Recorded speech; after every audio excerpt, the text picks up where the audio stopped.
Assalamualaikum warahmatullahi wabarakatuh. Salam sejahtera calon ASN P3K. Dalam video kali ini, admin akan bahas tentang soal dari SJT, situasional judgment test untuk pelamar P2 dan P3.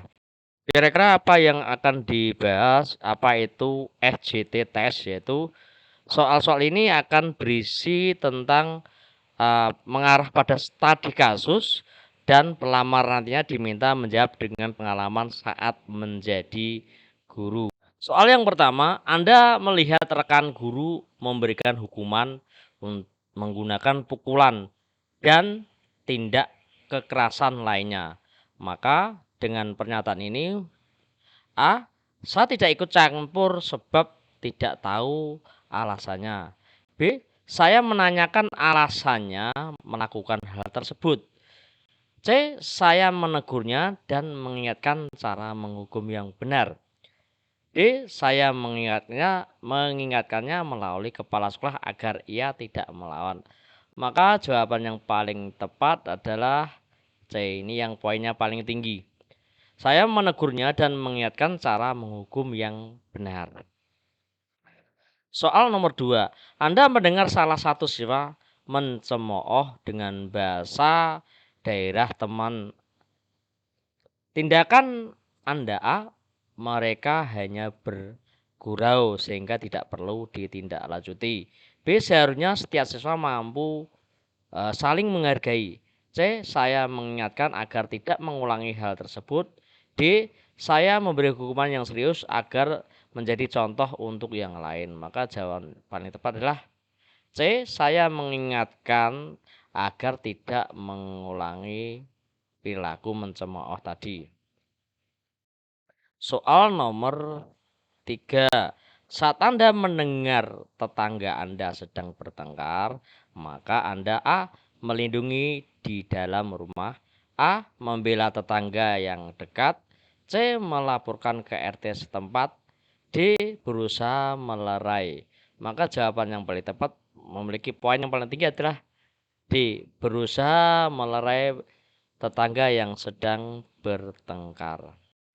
Soal nomor 4. Saat Anda melihat tetangga Anda sedang bertengkar hingga saling pukul, maka A. melindungi diri di dalam rumah, artinya tidak mau berikut bertengkar atau melerai. B. membela tetangga yang lebih dekat.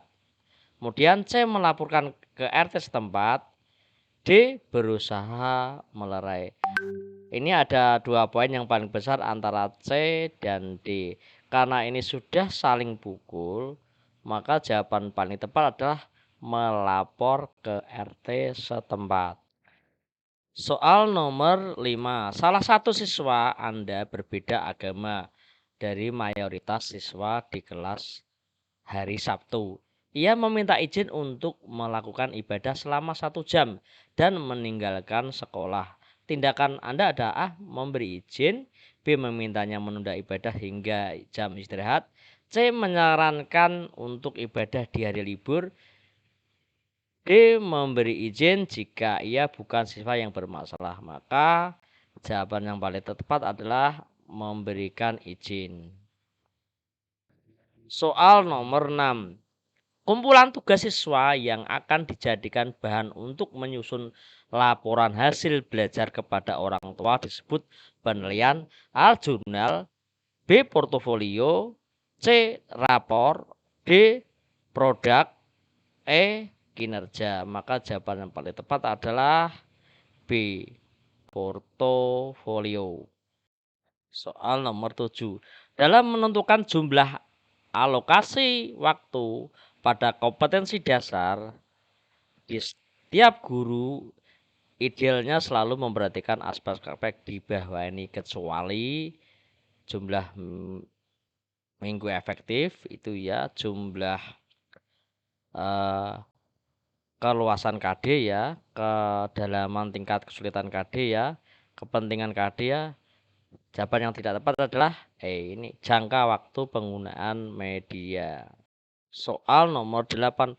Peran satuan pendidikan dalam pelaksanaan literasi di sekolah adalah sebagai berikut, kecuali A. Melaksanakan kegiatan pembiasaan harian, mingguan, bulanan, semester, kegiatan rutin membaca 15 menit sebelum pelajaran.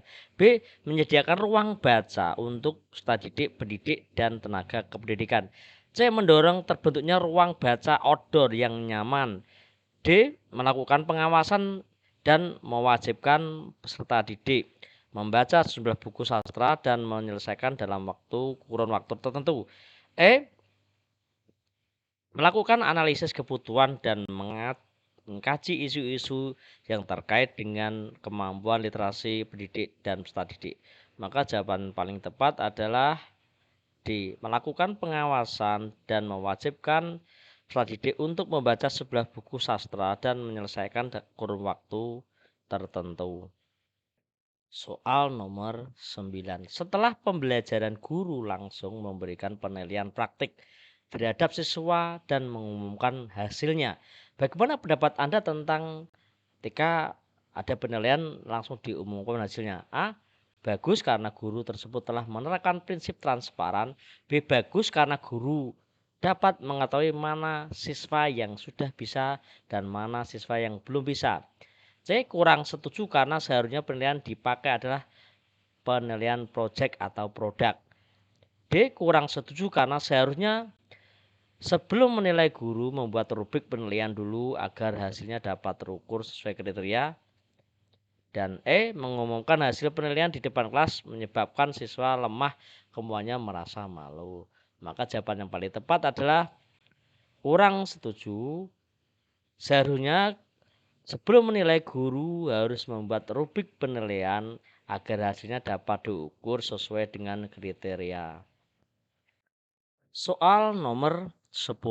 Demi kelancaran acara esok hari, divisi saya diminta kerja lembur. Padahal saya sudah berjanji akan mengantarkan ibu saya ke dokter. Yang seharusnya saya lakukan adalah A. Pulang dengan teman tidak mengetahuinya.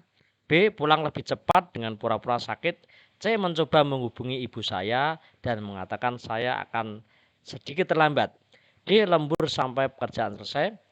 E. Meminta izin kepada atasan untuk mengantar ibunya saya sebentar lalu kembali kerja. Maka jawaban yang paling tepat adalah E. Meminta izin kepada atasan untuk mengantar ibu saya lalu kembali kerja. Ada jawaban yang paling tepat lagi adalah C, tapi yang memiliki poin 5 adalah E. Demikian pembahasan dari saya soal SCT. Semoga dalam pembahasan soal ini nantinya Bapak Ibu Guru paham dan materi mudah-mudahan yang sampaikan muncul. Jangan lupa bantuannya dengan cara like and subscribe pada channel ini. Wassalamualaikum warahmatullahi wabarakatuh. Semoga sukses selalu. Amin.